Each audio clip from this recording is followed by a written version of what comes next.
Isuot mo to. Bawang to na pangontra sa mga aswang. Mabisa to. Wala namang masama kung susubukan natin, di ba? Ang mahalaga, ligtas ang magiging anak natin. Hindi naman ako naniniwala sa mga ganyan eh. Maniwala ka man o hindi, suotin mo to. Hindi mo ba nabalitaan yung nangyari dun sa anak ni Aling Christy? Na dapat magkakaroon na siya ng apo. Pero dahil naaswang siya, dugo na lang ang lumabas sa kanya. O sige na nga, akin na. Ayun na, sinuot ko na. Lapit ka na lumabas, anak. Miss, ilang buwan na yung tiyan mo? 7 buwan na po ito. Talaga? Hipuin ko lang ha. Grabe, ang laki na ng tiyan mo. Ay, saglit lang po. Huwag niyo na pong hawakan. Tama na po. Miss, alagaan mong mabuti yan ha. Oo naman po. Aalagaan ko po ito paglabas niya. Naniniwala akong siya ang magdadala ng swerte para sa'yo. Kayo rin ho. Mag-iingat po kayo ha. Nilinis mo ba yung ilalim ng kama natin?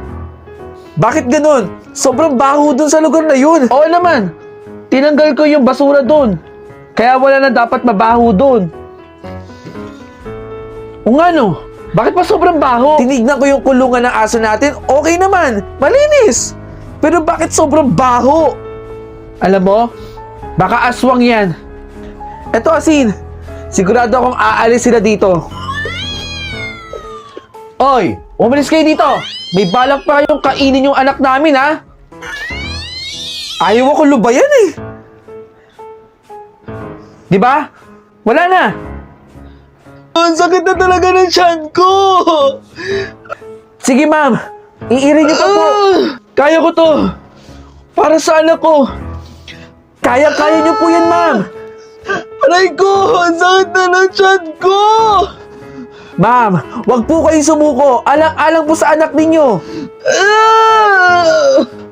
Bakit wala ko naririnig na iyak ng sanggol? Ma'am, wala pong sanggol. Durog po na dugo ang lumabas. Ano nangyari? Nasaan na yung anak namin? Hipuin ko lang ha. Grabe. Ang laki na ng tiyan mo. Miss, alagaan mong mabuti yan ha. O siya, aalis na ako miss. Mag-ingat ka ha. Oh, na-enjoy mo ba yung content ko? At gusto mo rin bang manalo ng POV shirt gaya ng suot ko? Madiscarding nila lang? Nako, wag mong kalimutang i-follow yung Facebook page na nandito sa screen. At mag-comment ka sa nakapin post. Sagutin mo lang ang tanong na, bakit dapat ka mabigyan ng POV clothing ko? 3 designs meron tayo. Malay mo, isa ka na sa mabigyan ng POV shirt ko. Ano pang inaantay mo? Mag-comment ka na doon. Bilis!